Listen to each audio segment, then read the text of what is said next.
Do this instead of exercise to burn the most belly fat. What if I were to tell you that exercise is fairly useless for losing weight? Now, before you accuse me of heresy, let me explain. There's no doubt that exercise is one of the best things in the world you can do for your health. Exercise improves mood, in some studies, as well as antidepressants. And it's great for your heart. Recent research shows that it even helps you grow new brain cells.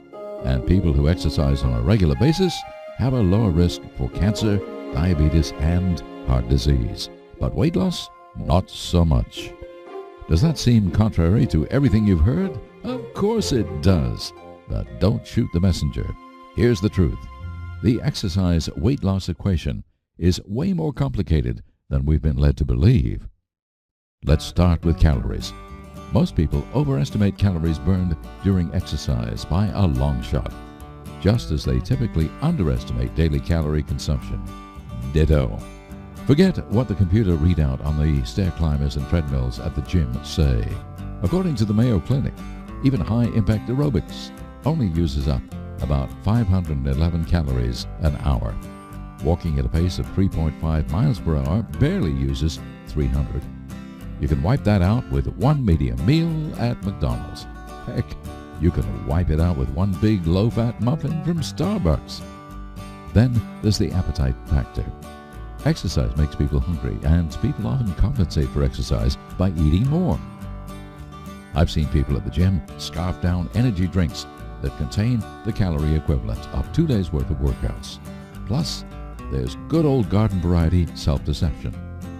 Ever told yourself, I can indulge with a Krispy Kreme today because I've just worked out? Sorry, that's like saying you've saved some money by buying milk at Target, so you might as well go to dinner at the Four Seasons. The math just doesn't work out. Interestingly, the research is very clear that it's next to impossible to keep weight off unless you exercise regularly. But using exercise alone as a weight loss strategy is, forgive the bad pun, an exercise in futility. That's why the best trainers have a saying, you can't out-train a bad diet. So, does that mean that you should give up exercising? Absolutely not.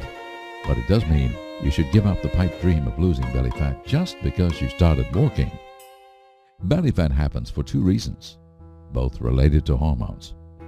The first is that you eat too many carbohydrates, which cause your insulin levels to go sky high.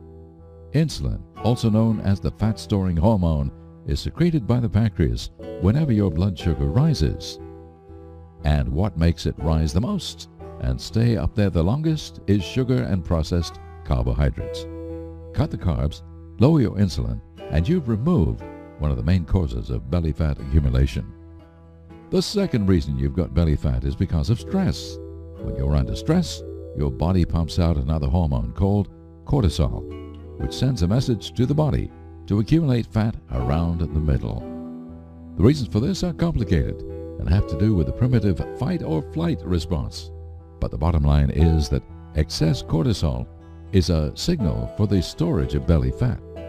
Since belly fat is the most metabolically active fat, it's also the most dangerous. Apple shapes are at far more risk for heart disease and metabolic problems like diabetes. What to do? What to do? First of all, cut out sugar. No kidding. And I'm not just talking about the white stuff in the bowl that you've added to coffee. I'm talking about foods that convert to sugar in a heartbeat and have the exact same effect on your fat-storing hormone, insulin, as the white stuff does.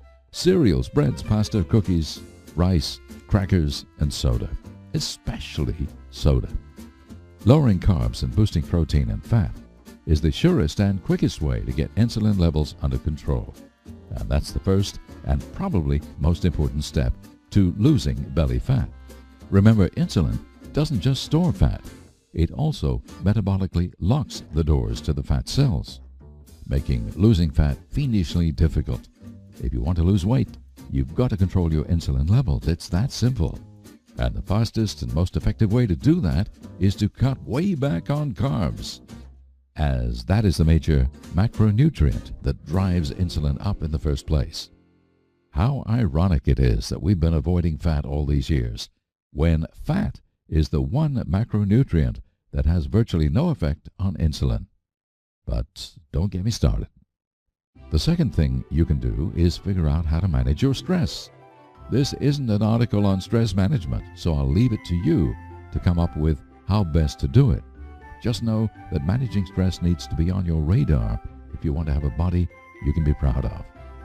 And if that's not enough of a motivation, consider that stress is one of the 4 main horsemen of aging, meaning it contributes to every major disease on the planet.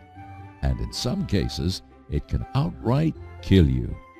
Now, if you can do those 2 things, lower your carbs and your insulin, and lower, or at least manage your stress, you'll finally be on your way to losing that belly fat.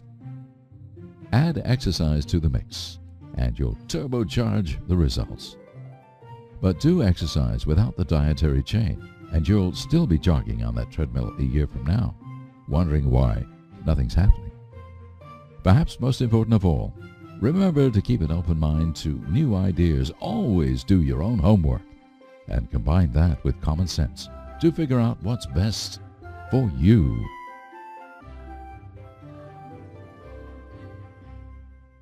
Please visit us today at naturalhealthsherpa.com/free and download these 3 free reports: Secrets to Natural Weight Loss, Amazing Superfoods to Boost Your Health, and Natural Therapies to Combat the Deadliest Diseases.